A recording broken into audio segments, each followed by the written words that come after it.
As kamikaze Democrats continue to fly into the deck of the United States of America, trying to sink it like a battleship at Pearl Harbor, President Donald Trump headed to the land of the rising sun to meet with their first ever female prime minister and make a historic trade agreement. I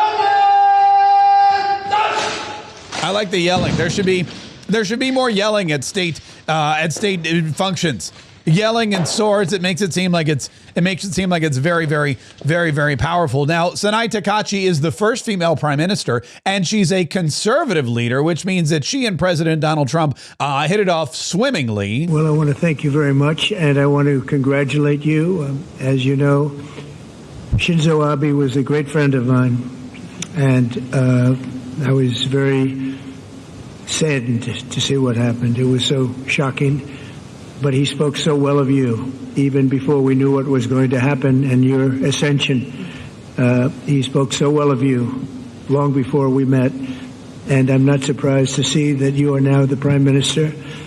And he would be very happy to know that. And I congratulate you on behalf of the United States of America. Yeah, the long friendship between the United States of America that started with Donald Trump and Shinzo Abe, who was murdered. You may remember it was an assassination plot, stabbed to death, I believe. Donald Trump is now meeting with the new prime minister. And as a gift, he got a set of golf clubs, and a very, very special moment was when she presented him with Shinzo Abe's own personal putter, which Donald Trump appreciated very much. And that just goes to show that there is a long-standing friendship, despite what happened back in 1945, with the United States of America and Japan. And as China continues to try to become a behemoth, both militarily and economically in the region, in Asia, Japan and the United States must work even closer together. And Donald Trump says, oh yeah, don't you worry, we're going to be just fine. I have always had a great love of Japan and a great respect of Japan.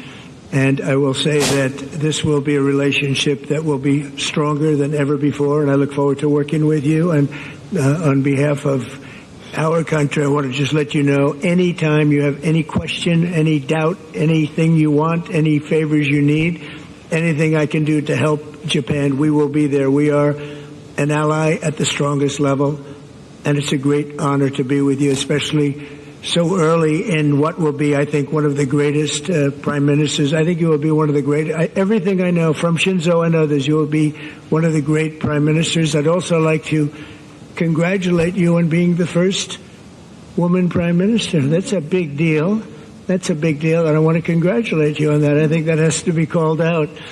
And you're going to do a fantastic job, and we're going to have a fantastic relationship. Thank you very much. What Donald Trump is doing is going around the world and creating these unique coalitions of countries surrounded by what would be an adversary or an enemy of the United States of America. For example, Iran, a huge enemy of the United States of America. So President Donald Trump went in and A, bombed the snot out of them, and then B, got all the other Arab countries like, Qatar and the United Arab Emirates and Saudi Arabia and Jordan and Egypt. He got them all to sign on, and Bahrain and Jordan. He got all these people to sign on to an agreement with him where he's going to give them investment in the United States of America, create lots of working capital opportunities. And as a result, they're going to side with the United States of America in these conflicts and not bomb or attack Israel anymore. And there's going to be peace and safety in the region. In Asia, China continues to grow its influence. It continues to attack Taiwan. It continues to build up its military force. So President Donald Trump is going in, and he's headed to Malaysia and Japan and other Asian countries to build up a similar coalition so that China will be kept at bay. And in Europe, he's doing the same thing with Russia and their war with Ukraine. That one taking a little bit longer. But Donald Trump says, look, I know how this works. Well, there'll be peace through strength, but also peace through profit. And that's why he did what he always does, signed a monumental trade deal, which is beneficial for both the United States and Japan. We had a phenomenal day here in Japan with a momentous trade deal. We made a big, beautiful trade deal for both countries. In fact, to the best of my knowledge, I think Japan also had their best stock market day ever. So your new prime minister is doing very well. First female, first woman prime minister. And I said, you already hit the highest stock price you've ever hit. So she's very happy. And we spent the whole day together. It was beautiful. And she's great. We went out to the USS George Washington, the SS George Washington. It was a It was really great. The sailors and a lot of others, we had a lot of people, a lot of military people were there, but boy, that was some scene. It was incredible. Yeah, and we do have some clips from Donald Trump on the USS George Washington with the troops, and wouldn't you know it, they love that guy.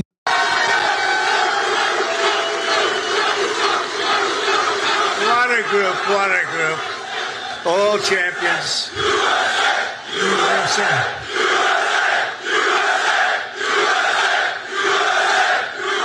Yeah, the aircraft carrier USS George Washington, Donald Trump speaking to, I guess, hundreds and hundreds of our fighting men and women in the Navy, and they gave him a raucous round of applause when he arrived, and Donald Trump was very thrilled to be there as well. The sailors on this ship sacrificed so much for our country and the president, and I will tell you, the president standing right up here loves you. I respect you and I love you.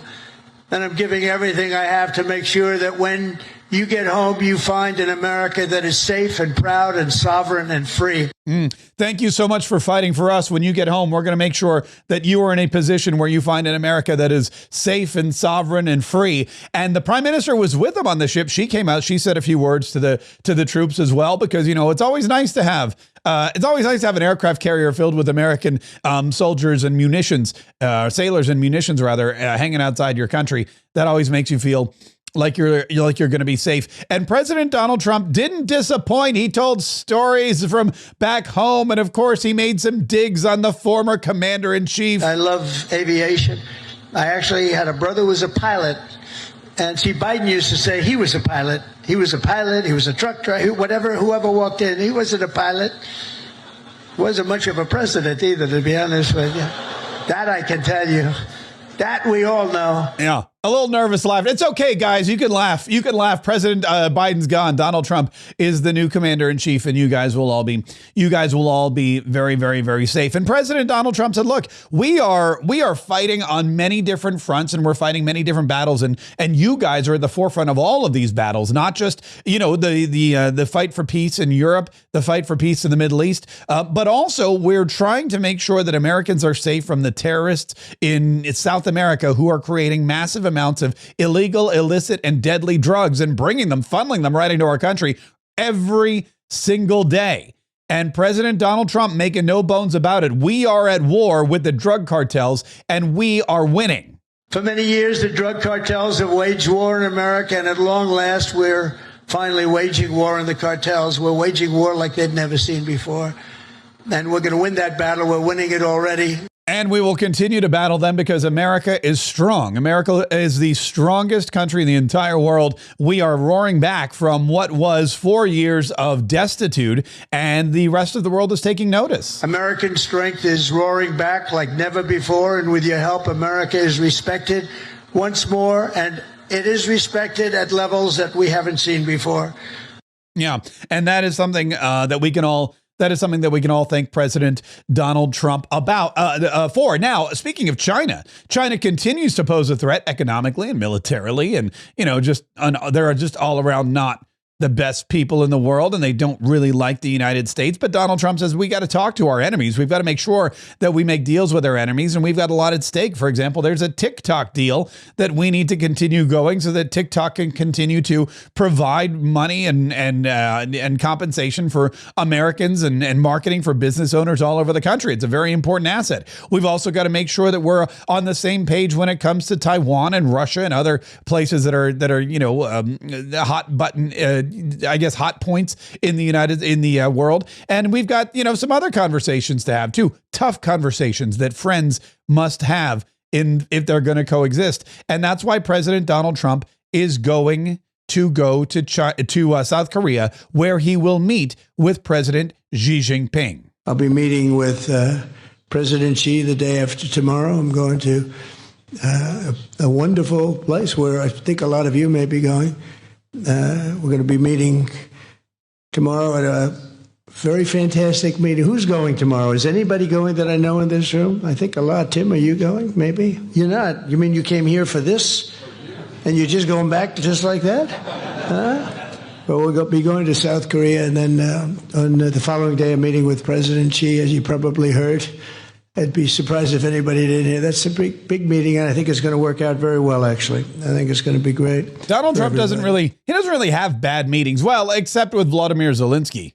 Those are the only, and maybe with the Democrats, although he doesn't even meet with the Democrats because they've still got the government shut down. And that government shutdown continues. And back here at home, while Donald Trump is out, because look, just because the government shut down doesn't mean Donald Trump's not going to continue to make America great again. It doesn't mean he's going to neglect his opportunities to bring investments to back home to American workers, which, let's be honest, if the government's going to be shut down by the Democrats, we need as much money as we possibly can to pay for, I don't know, those SNAP payments that are going to be shut down because the Democrats refuse to reopen the government. Brooke Rollins was out there explaining how we've just got a couple more days left. By the way, the SNAP benefits are about to end on Saturday. We don't have the funding to cover them.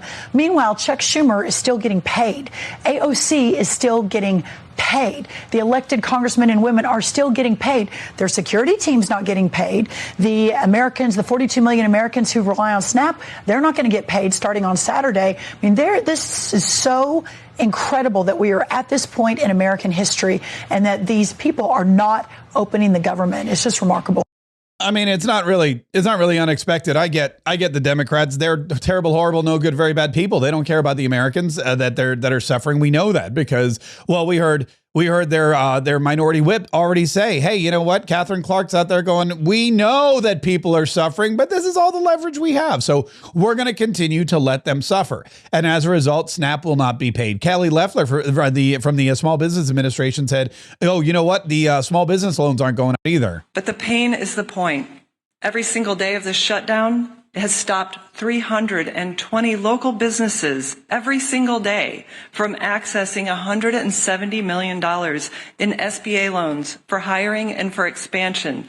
Now, in Chuck Schumer's own state, that is $40 million every single week. In my home state of Georgia, Senator Ossoff and Senator Warnock shutting down $35 million in Main Street Capital every single week.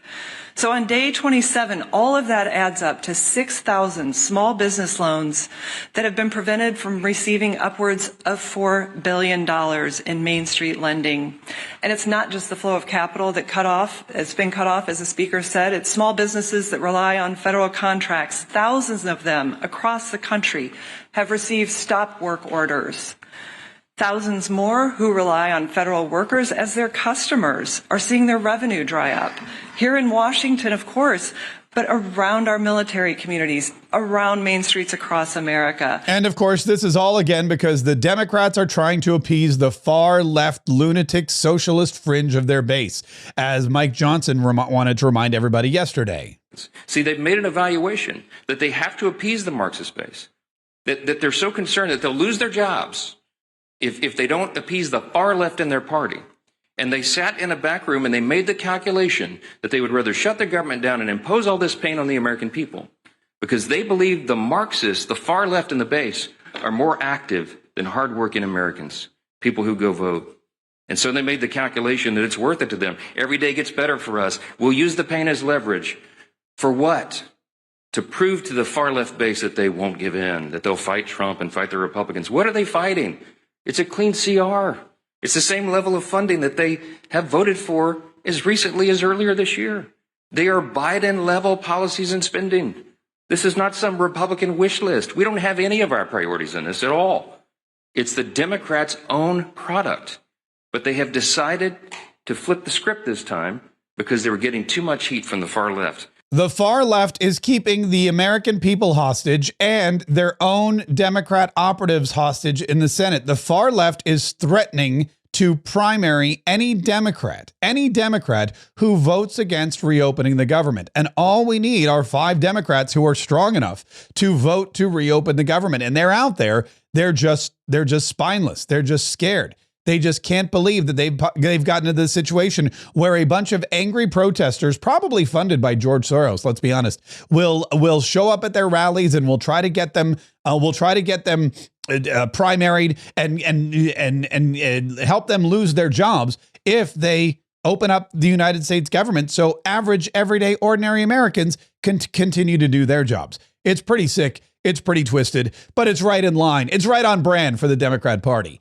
We've got more stuff coming up later on today in Mark Kaye Saves the Republic. And if you would like to get a copy of my book, Go Trump Yourself, you can do it right now. We've got an electronic bundle featuring the ebook and the audiobook. You can learn all of the secrets that Donald Trump has mastered throughout his life to become the charismatic and successful leader that he is. Whether it's in entertainment or politics, these are true stories, entertaining stories, very humorous stories, if I might say so myself, from the campaign, from Trump's first term in office, all that show you how Donald Trump has excelled in every aspect of his life and how you can emulate him and excel in every aspect of your life as well. And it's only $24. Go to gotrumpyourself.com. gotrumpyourself.com. Download the copy today. You get the ebook and you get the audiobook read by the author, aka me. Download this today and start living like Trump tomorrow.